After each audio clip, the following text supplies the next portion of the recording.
Hello my dear students, welcome to Rose education. This is Roshmi here. आज हम लोग 12th standard का organization of commerce and management that is OCM का first chapter principles of management start करते हैं। So let us start. 11th standard में हमने management के बारे में सीखा था। हमने क्या सीखा था मैनेजमेंट के बारे में? 11th स्टैंडर्ड में हमने सीखा था कि मैनेजमेंट का उपयोग हर जगह पे होता है, वो चाहे प्रॉफिट ऑर्गेनाइजेशन हो या तो फिर नॉन प्रॉफिट ऑर्गेनाइजेशन हो या तो फिर सोशल लाइफ हो, हर जगह पे मैनेजमेंट का उपयोग होता है, राइट?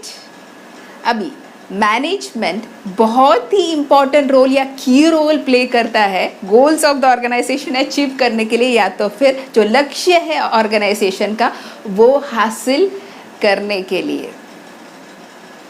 मैनेजर्स को कई तरह की सिस्टम या टेक्निक्स यूज करना पड़ता है goals of the organisation achieve करने के लिए। तो उसके लिए डेफिनेटली उसके बारे में नॉलेज होना बहुत ही ज़रूरी है, क्योंकि हम लोग भी तो आगे जाके मैनेजर्स बनने वाले हैं। यस और नो? Yes, definitely, right. तो जो यूनिवर्सली एक्सेप्टेड टेक्निक्स है या दुनिया भर में जो एक्सेप्ट किया गया टेक्निक्स है उसको हम लोग प्रिंसिपल्स बोल सकते हैं। यानी कि मैनेजमेंट थिंकर्स ने कुछ प्रिंसिपल्स ले डाउन किया है जिसको अगर मैनेजर्स फॉलो करे तो goals of the organisation definitely achieve होगा और वो ऑर्गेनाइजेशन आगे बढ़ेगा और सक्सेसफुल बनेगा। यानी कि एक पर्टिकुलर डायरेक्शन में एक्टिविटीज़ कंडक्ट किया जाना चाहिए, ऐसे जनरल गाइडलाइंस दिया गया है प्रिंसिपल्स में। उसके बेसिस पे अगर मैनेजर्स ने फॉलो किया तो definitely goals of the organisation achieve होगा। अभी हम लोग देख लेते हैं कि प्रिंसिपल्स ऑफ मैनेजमेंट का डेफिनेशन क्या है। Principle is defined as a fundamental truth और proposition that serves as the foundation for a system of belief or behavior or for a chain of reasoning। Principle को ऐसे define किया गया है कि वो एक फंडामेंटल ट्रूथ है, वो एक सत्य है। जैसे फॉर एग्जांपल प्रोवर्ब्स आपने पढ़ा होगा ना, proverbs, where there is a will there is a way. जहाँ पे हमारी इच्छा शक्ति है वहाँ पे हमको रास्ता खुद ब खुद दिखाई देगा। से फॉर एग्जांपल अगर हमको क्रिकेट में अभिरुचि है, डेफिनेटली आपको किस तरीके से सक्सेसफुल बनना है वो आपके सामने वो रास्ता खुद ब खुद दिखाई देगा। Okay, just an example I am talking about, ठीक है। इसी हिसाब से practice makes a man perfect. से फॉर एग्जांपल आप मैथमेटिक्स में अच्छे नहीं हो, ठीक है, अगर आपने बेसिक्स अच्छी तरीके से समझ के लिया और आपने डे 1 से प्रैक्टिस करना चालू कर दिया, आप परफेक्ट हो जाओगे मैथमेटिक्स में, राइट? ये सब अनुभवी लोगों ने हमसे शेयर किया है प्रोवर्ब्स। उसी हिसाब से जो है प्रिंसिपल को भी हम लोग ऐसे सत्य मान सकते हैं। वो प्रोवर्ब्स डेफिनेटली सत्य है ना। अगर आपने खुद के ऊपर आजमाए हैं तो आपको मालूम पड़ेगा कि वो डेफिनेटली सत्य ही है, ठीक है। तो उसी हिसाब से प्रिंसिपल भी फंडामेंटल ट्रूथ है या वैसे ही सत्य है। तो अगर इसको फॉलो करेंगे तो मैनेजर्स को definitely goals of the organisation achieve होगा, राइट? और प्रोपोजिशन अगर बिजनेस कॉन्टेक्स्ट में बोलेंगे तो प्रोपोजिशन यानी कि एक्शन प्लान हम लोग बोल सकते हैं, ठीक है। एक्शन प्लान हम लोग बोल सकते हैं that serves as a foundation, जो कि एक फाउंडेशन करके सर्व करता है। फाउंडेशन यानी कि से फॉर एग्जाम्पल बिल्डिंग का जो फाउंडेशन है वो अगर स्ट्रांग होगा तो डेफिनेटली हम लोग स्काई स्क्रेपर भी बना सकते हैं उसके ऊपर, राइट? हम लोग बहुत बड़ी इमारत जो है वो खड़ी कर सकते हैं if the foundation is strong, ठीक है। तो ये जो है फाउंडेशन करके सर्व करेगा for a system of belief और बिहेवियर और for a chain of reasoning. यानी कि इसके बेसिस पे जो है आगे का जो थॉट्स है या आप बोल सकते हैं सिस्टम ऑफ बिलीफ है या बिहेवियर है या रीजनिंग का जो चेन है वो बनेगा, राइट? यानी कि अगर हम लोग ये प्रिंसिपल्स को फॉलो करते हैं, वो एक जनरल गाइडलाइंस है, तो उस हिसाब से अगर वो मैनेजर्स फॉलो करते हैं, ठीक है, इसको बेस करके, इसको फाउंडेशन करके लेके, ओके, इसको एक फंडामेंटल ट्रूथ करके, ठीक है, इसको एक प्लान ऑफ एक्शन करके, ठीक है, जो सिचुएशन से, जो प्रॉब्लम से वो टैकल करने के लिए ये सब हेल्प करेगा एंड डेफिनेटली जो है goals of the organisation achieve होगा, ठीक है। यानी कि ये यू कैन से एक सिस्टम ऑफ बिलीफ का जो है फाउंडेशन बन जाता है, ठीक है। ये फाउंडेशन के ऊपर हमको पूरा इमारत खड़ा करना है, तो उसी हिसाब से जो है मैनेजर्स को भी ये जो एक पर्टिकुलर सिस्टम है, बिलीफ सिस्टम है बोल सकते हैं, या चेन ऑफ रीजनिंग है, इसको अगर हम लोग फाउंडेशन करके मानेंगे और आगे जाएंगे तो definitely goals of the organisation achieve होगा और उस हिसाब से ऑर्गेनाइजेशन को सक्सेस भी मिलेगा। फाइन, अभी हम लोग सीख लेते हैं nature of principles of management. First point is of universal application. Universal application यानी कि प्रिंसिपल्स ऑफ मैनेजमेंट हम लोग हर जगह पे अप्लाई कर सकते हैं, दुनिया भर में कहीं पे भी हम लोग अप्लाई कर सकते हैं प्रिंसिपल्स ऑफ मैनेजमेंट, वो चाहे रशिया में हो, चाइना में हो, इंडिया में हो, यूएस में हो, कहीं पे भी हो, हम लोग प्रिंसिपल्स ऑफ मैनेजमेंट अप्लाई कर सकते हैं, ठीक है।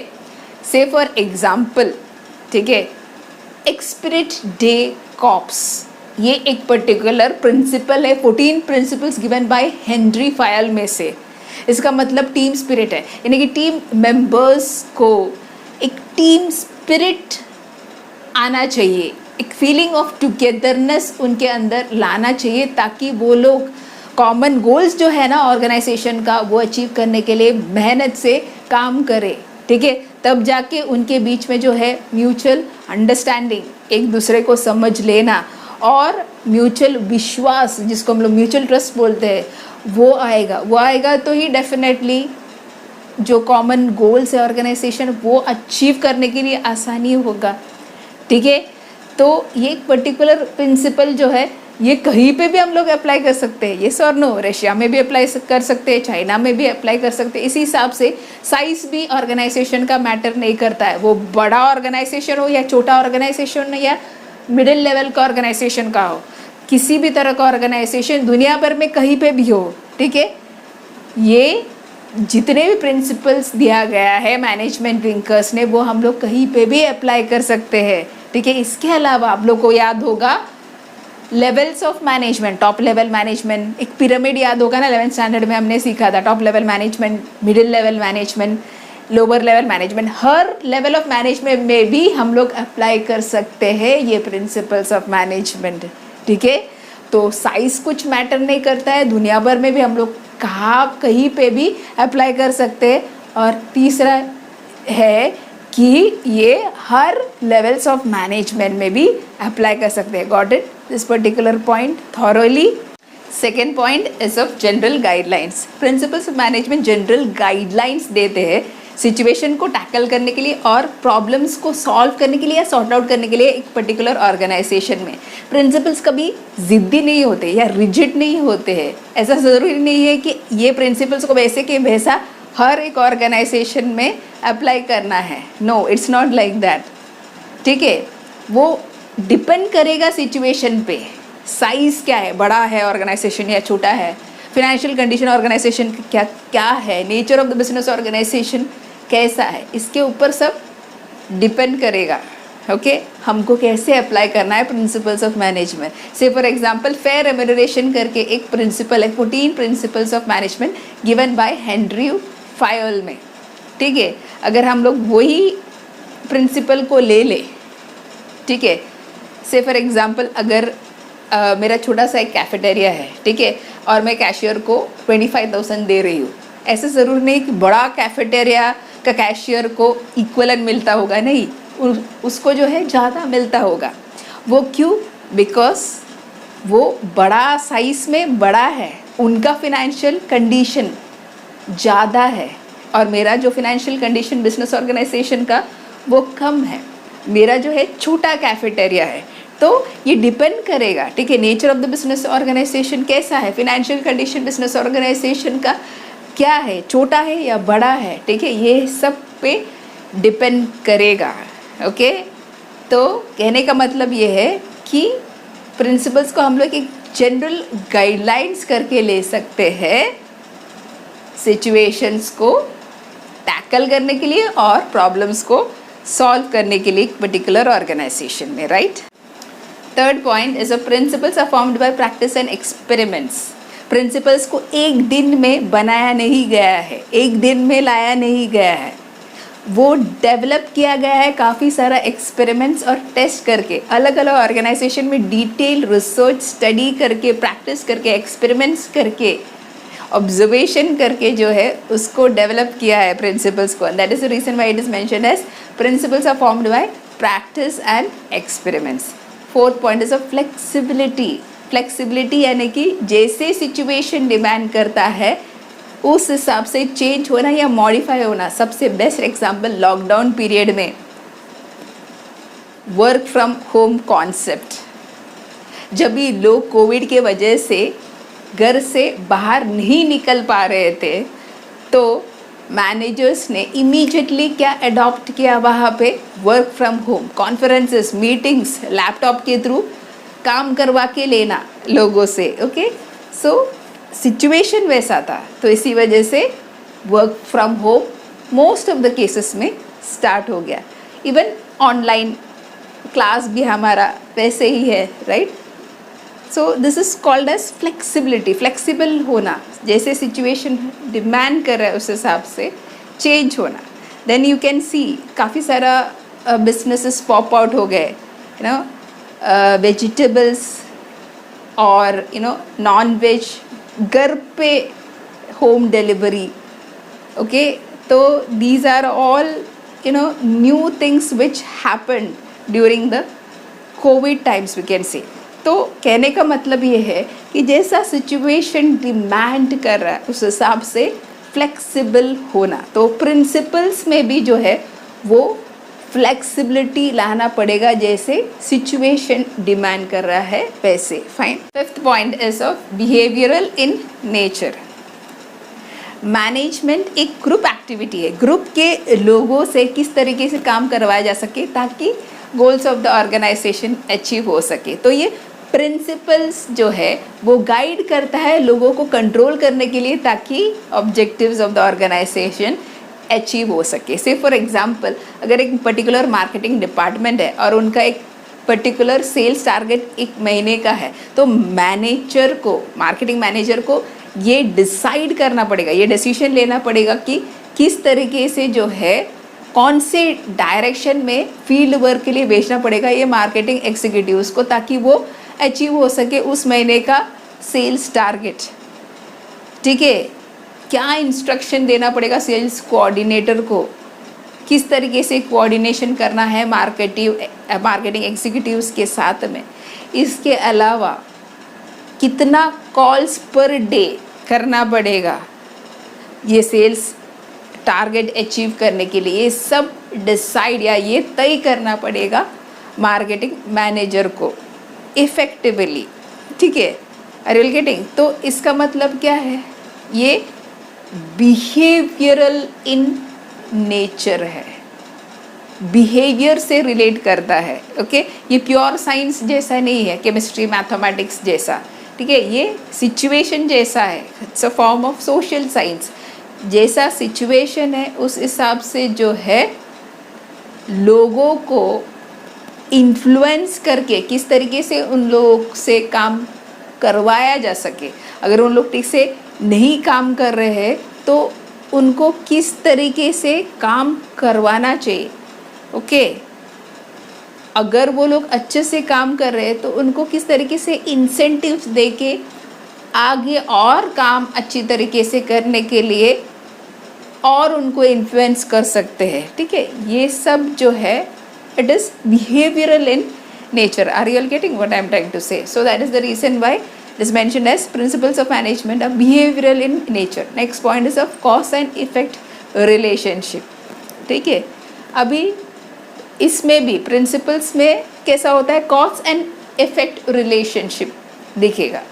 अगर इंसेंटिव्स दिया जाता है या अच्छी तरीके से काम करने पर इंसेंटिव्स दिया जाता है तो ऑटोमेटिकली जो है एफिशिएंसी जो है बढ़ जाएगा। फाइन, अच्छी तरीके से वो लोग काम करना चालू कर देंगे, राइट। फाइन, तो उसको बोलते हैं कॉज एंड इफेक्ट रिलेशनशिप। या तो फिर हम लोग ऐसे भी बोल सकते हैं कि एडवर्टाइजमेंट अगर हम लोग ज़्यादा करते हैं तो सेल्स भी बढ़ जाएगा। तो कॉस्ट क्या है यहाँ पे? एडवर्टाइजमेंट। इफेक्ट क्या हो रहा है? ऑफ कोर्स सेल्स जो है बढ़ रहा है। इन द प्रीवियस केस अच्छा सैलरी दे रहे, इंसेंटिव्स दे रहे हैं, ठीक है, तो एफिशिएंसी वर्कर्स का बढ़ रहा है, काम जो है वो लोग अच्छी तरीके से कर रहे हैं, ठीक है, और जो ऑर्गेनाइजेशन का एफिशिएंसी है वो ऑफ कोर्स बढ़ेगा, goals of the organisation definitely हासिल होगा। यस और no? Yes. Fine, last point is of all principles are of equal importance. हर एक प्रिंसिपल जो है इक्वल इम्पॉर्टेंस रखता है। अब हम लोग ऐसे नहीं बोल सकते सिर्फ एक ही प्रिंसिपल हम लोग अप्लाई करेंगे, इट्स नॉट लाइक दैट, ठीक है। Division of work, authority and responsibility हम लोग नहीं करेंगे, टीम स्पिरिट वाला स्पिरिट डे कॉप्स हम लोग नहीं करने वाले, फेयर रेम्यूनरेशन वाला हम लोग नहीं करने वाले, ऐसे नहीं होता है। फाइन, हमको हर एक प्रिंसिपल पे इक्वल इम्पोर्टेंस देना चाहिए। हाँ, वो डिपेंड करेगा सिचुएशन के ऊपर, ओके। जैसे पहले मैंने बताया था रेम्यूनरेशन का, फेयर रेम्यूनरेशन का, ठीक है, स्मॉल जो कैफेटेरिया था उसमें कितना सैलरी दिया जा रहा था कैशियर को, वो डिपेंड करेगा सिचुएशन पे, फिनेंशियल कंडीशन पे, वो अलग बात है। लेकिन ऐसा नहीं होना चाहिए कि हम लोग कम्प्लीटली इग्नोर कर रहे हैं एक पर्टिकुलर प्रिंसिपल को, ठीक है।